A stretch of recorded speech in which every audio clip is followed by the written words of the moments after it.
Squamish is a really nice town to write in. When I want to leave my room and just go for a walk, then I can be in the woods in 15 minutes, you know, and just shake it all off. Author Arno Kopecky has a lot to shake off. One book down, the Squamish resident has already begun his second project for Douglas and McIntyre Publishing. Little did he know the second almost felt like a sequel, even though the subject matter was continents apart. His first book, The Devil's Curve, takes place in South America. The Devil's Curve is basically a literary adventure through South America, looking into free trade agreements.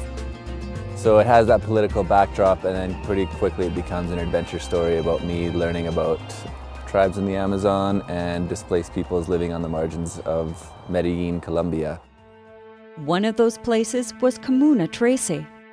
It's the world's largest population of internally displaced, internal refugees basically.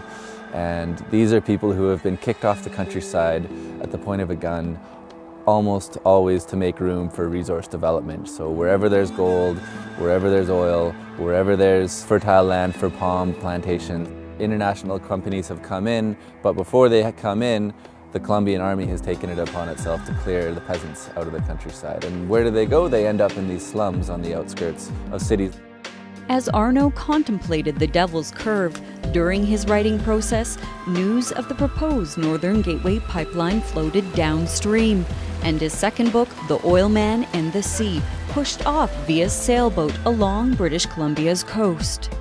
The more I heard of what was happening, the more I realized that this was a Canadian sequel to the story that I just heard being told in South America. So all of a sudden now, it's Canada who's saying, oh my God, we've got all these resources and all these wealthy foreign investors, China, who could, you know, basically pave the road to our prosperity if only we could get these foreign-funded NGOs and environmental radicals and Indians. If we could just get them out of the way and sell our oil to their highest bidder, then we will be fine.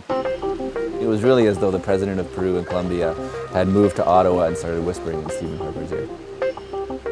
Yes, this avid outdoorsman is no stranger to diving into politics. The University of Victoria creative writing graduate interned for Harper Magazine in New York and The Walrus in Toronto. He also wrote for a national newspaper in Kenya when the country was on the brink of civil war in 2007. But political often turns personal in The Devil's Curve. Topics of globalization sometimes take a backseat to personal revelations. I'll never forget the first day that I went there, and I was really nervous because a lot of people had described this place as a war zone. But to calm my nerves, Luz Mari, Carlos's wife, hands me her baby. And they give me this probably a 5-month-old baby to carry, and suddenly I'm walking up through these steep alleyways and winding streets, and all these gazes that were looking out of the window that had seemed so threatening instantly became light and loving. All because I just had this baby in my arms, and it was a really incredible experience. A profoundly human one, the essence of all great books. From Squamish, I'm Nicole Fitzgerald for Shaw TV.